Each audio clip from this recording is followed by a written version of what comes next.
আমাদের এলাকার অনেক হুজুর জর্দা খান, খিতাল লাগি খান আপনারা, ইতা বালা না, ইতা সারি দাও। জর্দা খাওয়া কি জায়েজ? আপনার মতামত কি? ডক্টর জাকির নায়েকের লেকচার শুনেছিলাম জর্দা তামাক খাওয়া যাবে না, আপনার মতামত জানতে চাই। জি, ডক্টর জাকির নায়েক ঠিকই বলেছেন, জর্দা তামাক খাওয়া যাবে না।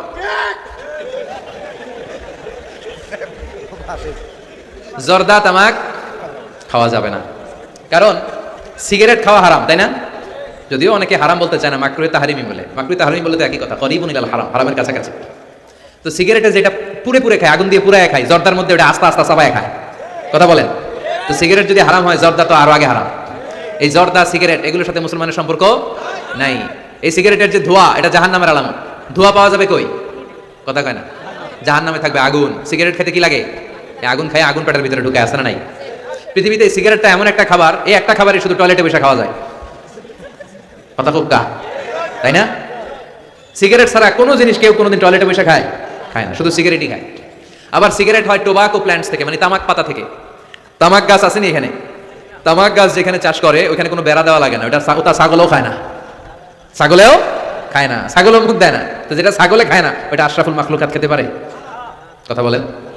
আচ্ছা, পৃথিবীর এইটাই একমাত্র পণ্য যে পণ্যের গায়ে এই পণ্যের বদনাম আর দুর্নাম লেখা থাকে। এটার গায়ে লেখা থাকে স্মোকিং কজেস ক্যান্সার, ধূমপান কর্কট রোগের কারণ, ধূমপান করলে ক্যান্সার রোগ হয়, আছে না নাই? আচ্ছা, কোন চকলেটের গায়ে যদি লেখা থাকে এই চকলেট খাওয়া মাত্রই ডায়রিয়া হয়, খাইবেন? কমু তোরটা তুই খা, তোর ডায়রিয়া হোক। কথা বলেন। কেউ খাবো না, কারণ এইটার বদনাম লেখা এটার গায়ে, খামু কেন? কিন্তু সিগারেটের মধ্যে বদনাম লেখা থাকা সত্ত্বেও মানুষ ধোয়া করে খায়, আর জর্দার মধ্যে এটা আস্তা খায়। এই জন্য সিগারেটও খাওয়া যাবে না, জর্দাও খাওয়া যাবে।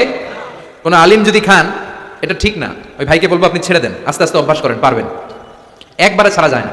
কথা বলেন। অনেক দিনের অভ্যাস। যে বেটা প্রতিদিন 10টা গুড়লিফ খায়, কয়টা?